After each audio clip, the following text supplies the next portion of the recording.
Welcome to our channel technical Shakir tips চ্যানেলে আপনাদেরকে আরও একবার স্বাগতম। তো আজকে আমরা আলোচনা করব কম্পিউটার নিয়ে, কম্পিউটারের বিষয়বস্তু এবং কম্পিউটার কি এবং কম্পিউটার জেনারেশনগুলো এবং কম্পিউটার কোন কোন পর্যায় থেকে কিভাবে চলে আসছে এর ইতিহাস এবং অল ইন অল কোন কম্পিউটারটা আপনার জন্য ভালো হবে এবং কোন কম্পিউটার সম্পর্কে আপনি জানলে ফিউচারে কাজ করতে পারবেন। কম্পিউটার সিস্টেমিক, আসলে কম্পিউটার চালানোর আগে কিন্তু কম্পিউটার অল ইন অলটা জানতে হবে আপনাকে, কারণ অল ইন অলটা যখন আপনি জানবেন তখনই কিন্তু দেখা যাচ্ছে আপনি কম্পিউটারটা প্রপারভাবে প্রয়োগ করতে পারবেন। এবং কম্পিউটার সফটওয়্যার সম্পর্কেও আমরা আজকে ধারণা দিব। তো দেখা যাচ্ছে আমরা যদি কম্পিউটার নিয়ে আলোচনা করতে যাই, ফার্স্টে কম্পিউটার কি এটা নিয়ে আলোচনা করতে হবে। যে কম্পিউটার হলো একটি গণনাকারী যন্ত্র। কম্পিউটার ইংরেজি কম্পিউটার আর একটি যন্ত্র সুনির্দিষ্ট নির্দেশন অনুসারে করে গাণিতিক গণনা বা সংক্রান্তগুলো কাজগুলো করে থাকে। তো কম্পিউটার শব্দটি গ্রিক কম্পিউটার থেকে এসেছে। কম্পিউট শব্দের অর্থ গণনা করা, আর কম্পিউটার শব্দের অর্থ গণনাকারী যন্ত্র।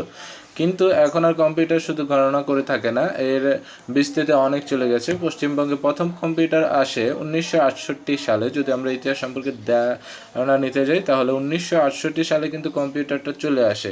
আমরা এই ভিডিওতে যা যা জানবো, কম্পিউটার ইতিহাস, কম্পিউটার সিস্টেম, হার্ডওয়্যার, কম্পিউটার প্রয়োগ, কম্পিউটার প্রকারভেদ এবং কম্পিউটার সিস্টেম সম্পর্কে। যদি ইতিহাস সম্পর্কে জানতেই যাই তাহলে কিন্তু দেখা যাচ্ছে যে প্রাচীনকালে মানুষ একসময় সংখ্যা বোঝানোর জন্য ঝিনুক, নুড়ি, দড়ির গিঁটও ব্যবহার করত। পরবর্তীতে গণনা কাজে বিভিন্ন কৌশল ও যন্ত্র ব্যবহার করে থাকে, যা অ্যাবাকাস নামক একটি প্রাচীন গণনা। আমরা কিন্তু আমাদের ছোটোবেলায় কম্পিউটার সম্পর্কে ধারণা নিতে গিয়ে কিন্তু এই জিনিসটা আমরা জানতে পেরেছি যে অ্যাবাকাস নামে একটি যন্ত্র ছিল, সেই যন্ত্র দিয়ে গণনার কাজ করা হতো। এটি আবিষ্কৃত হয় খ্রিস্টপূর্ব 2400 সালে ব্যাবিলনে অ্যাবাকাসের ফ্রেমে সাজানো গুটির স্থান পরিবর্তন করেই কিন্তু গণনা কাজটা করা হতো।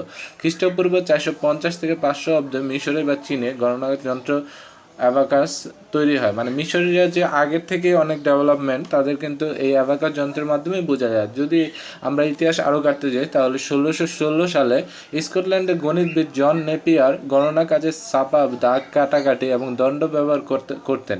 তো এই কালের বিবর্তনে কিন্তু কম্পিউটারের বিজ্ঞানে কিন্তু আস্তে আস্তে চলে এসেছে। যদি আমরা কম্পিউটারের ইতিহাস সম্পর্কে জানতে যাই তাহলে কিন্তু অ্যাবাকাস থেকেই কিন্তু এই ধারণাটা চলে এসেছে আস্তে আস্তে মানুষের প্রয়োজন অনুযায়ী। তো কম্পিউটার বিজ্ঞানের সত্যিকার সূচনা হয় অ্যালান টুরিং এর প্রথম তাত্ত্বিক ও পরে ব্যবহারিক গবেষণার মাধ্যমে। 20 শতকের মধ্যভাগ থেকে আধুনিক কম্পিউটার বিকাশ ঘটতে থাকে। মানে 20 শতকের মধ্যভাগ থেকে আধুনিক কম্পিউটার কিন্তু গড়তে থাকে। তো 1971 সালে মাইক্রোপ্রসেসর উদ্ভাবনের ফলে কম্পিউটার দ্রুত বিকাশ ঘটে। মানে মাইক্রোপ্রসেসর 1971 সালে যদি আবিষ্কার হয়, সেই ক্ষেত্রে কিন্তু সেটা দ্রুত প্রকাশ করতে থাকে 1971 সালে। তো দেখা যাচ্ছে যে কম্পিউটার সিস্টেম সম্পর্কে যদি আমরা আলোচনা করতে যাই তাহলে সিস্টেম হলো কম্পিউটার ইন্টিগ্রেটেড উৎপাদনের সম্মিলিত প্রয়াস, যা কিছু সাধারণ উদ্দেশ্য সাধনের জন্য কাজ করে। কম্পিউটার সিস্টেমের যদি আমরা আলোচনা করতে যাই তাহলে কিন্তু কম্পিউটার হার্ডওয়্যার, সফটওয়্যার বা হিউম্যানওয়্যার বা ডেটা বা ইনফরমেশন হিসাবে কাজ করে। আর হার্ডওয়্যারে যদি আমরা চলে যাই তাহলে কম্পিউটার ব্যবহারিক ইনপুট এবং সিস্টেম।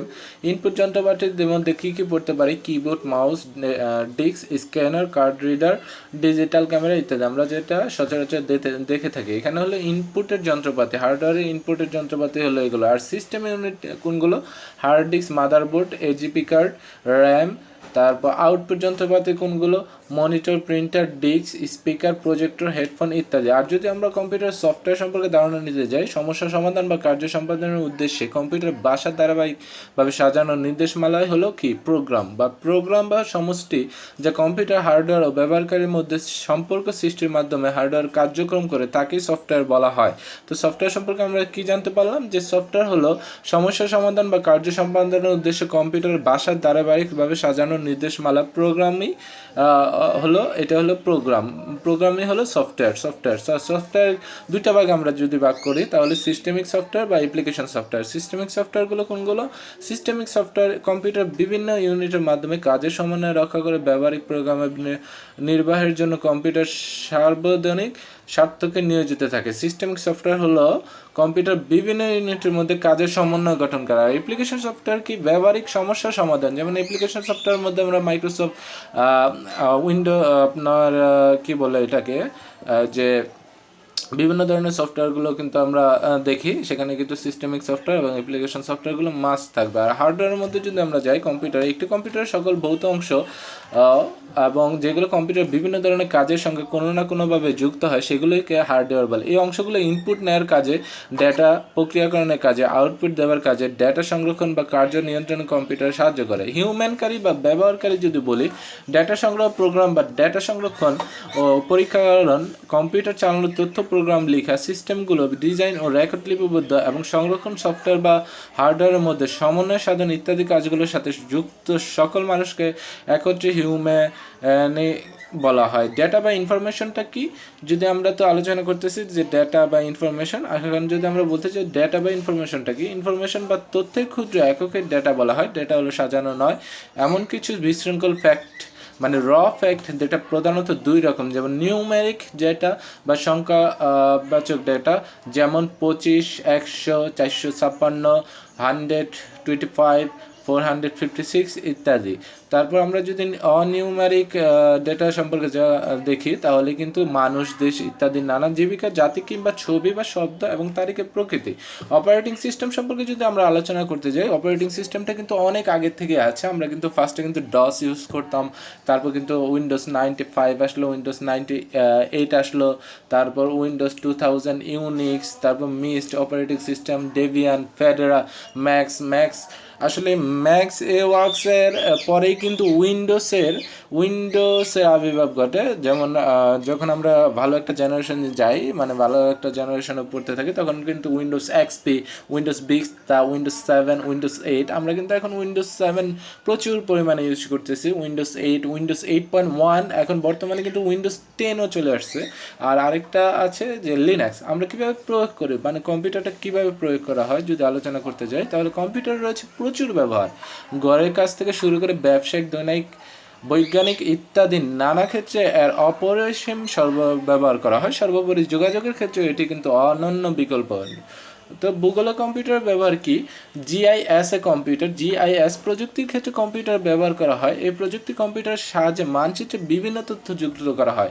শিক্ষাক্ষেত্রে কম্পিউটার ব্যবহার, মাল্টিমিডিয়া প্রযুক্তির মাধ্যমে শ্রেণীতে পাঠদানের ক্ষেত্রে কম্পিউটার ব্যবহার করা হচ্ছে। এছাড়া ফলাফলের প্রকাশের ক্ষেত্রে মাইক্রোসফট এক্সেলও ব্যবহার করা হয় কিন্তু এখন। তো কম্পিউটার প্রকারভেদ যদি আমরা দেখতে যাই, যে কম্পিউটার প্রকারভেদকে আমরা 3টা ভাগে ভাগ করতে পারি, যেমন analogue computer, digital computer, hybrid computer.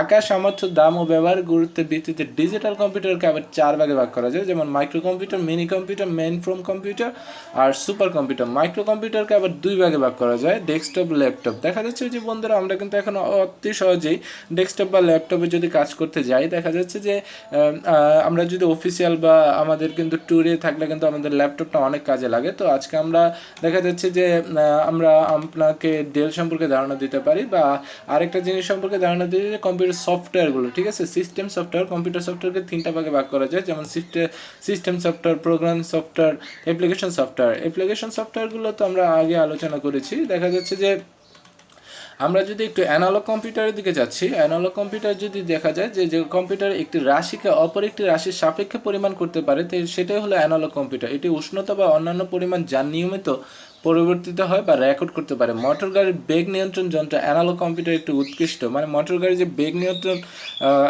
আপনার যে জিনিসটা, এটা কিন্তু অ্যানালগ কম্পিউটারই কিন্তু বলা হয়। তারপর ডিজিটাল কম্পিউটার 2 ধরনের বৈদ্যুতিক ভোল্টেজ বা তারা কিছু প্রকাশ করা হয়। হাইব্রিড কম্পিউটার হলো একটা বিশাল কম্পিউটার, যেখানে অনেক সার্ভারগুলো একসাথে করে হাইব্রিড কম্পিউটারগুলো কন্ট্রোল করা হয়। তো বন্ধুরা, দেখা যাচ্ছে আমরা এই ভিডিওতে কিন্তু কম্পিউটার সম্পর্কে ধারণা এবং কোন কম্পিউটারটা ভালো হবে, এবং কম্পিউটার জেনারেশন এবং কম্পিউটার কী এবং কম্পিউটারের সফটওয়্যার, অ্যানালগ সফটওয়্যার বা কী কাজে আমরা পর্যালোচনা করি, সে কিন্তু টোটাল একটা ধারণা আপনাদেরকে দেওয়ার চেষ্টা করছি। যদি ভিডিওটা ভালো লেগে থাকে, অবশ্যই চ্যানেলটাকে সাবস্ক্রাইব করবেন এবং পাশে থাকা বেল আইকনটা ক্লিক করে দেবেন, যেন আপনাদের নতুন ভিডিও পেতে সহযোগিতা হয়। এবং আমাদের চ্যানেলকে অবশ্যই সাপোর্ট করবেন। আপনাদের সাপোর্টের কারণে কিন্তু আমরা দিন দিন এগিয়ে যাচ্ছি এবং দিন দিন ভিডিও দিয়ে যাচ্ছি। এবং আপনারা বলবেন যে আপনাদের কোন ভিডিওগুলো লাগবে এবং কোন ভিডিওগুলো দরকার, তাহলে আমরা প্রতিনিয়ত ওই ভিডিওগুলোই কিন্তু আমাদের চ্যানেলগুলোতে ছাড়বো। তো বন্ধুরা, আজকে আর কথা বাড়াবো না, তো আপনার যদি একটু উপকারও হয়ে থাকে তাহলে চ্যানেলটাকে অবশ্যই সাবস্ক্রাইব করবেন, এবং আপনাকে অসংখ্য ধন্যবাদ আপনার সময়ের জন্য এবং ভিডিওটি সম্পূর্ণ দেখার জন্য। কারণ ভিডিওটি সম্পূর্ণ দেখলে আপনি মেইন জিনিসগুলো বা মেইন ধারণাগুলো কিন্তু পেয়ে থাকেন এবং সব কিছু কিন্তু জানতে পারেন। তো বন্ধুরা, আজকে আর নয়, আরেকদিন কোনো একটি ভিডিও নিয়ে, কোনো একটি ইম্পর্টেন্ট ভিডিও নিয়ে আমরা চলে আসব। ধন্যবাদ আপনাকে আপনার সময় দেওয়ার জন্য, এবং আপনাকে আরও একবার ধন্যবাদ। আল্লাহ।